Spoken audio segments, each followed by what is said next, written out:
খালা শাশুড়ি মাইয়া তাহলে আমার নাতি। হ্যাঁ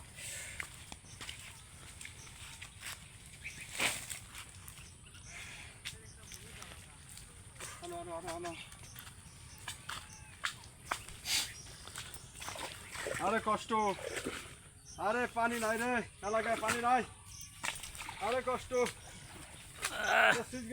কত সুবিধা। দেখতে পাচ্ছেন পাটের বইতে পানি জমে রয়েছে, কিন্তু পাট জাগ দেওয়ার পানি নাই। এ অবস্থায় সেচ এবং নিষ্কাশন, একটা ফসল তৈরি করার জন্য সেচ এবং নিষ্কাশন দুইটাই লাগে। এখন সেচের সময় পানি পাওয়া যায় না, আবার বৃষ্টি পাইলে জমিতে পানি জমে যায়, কিন্তু ফসল নষ্ট হয়ে যাইতেছে। আমাদের দরকার একটা সুইচ গেট।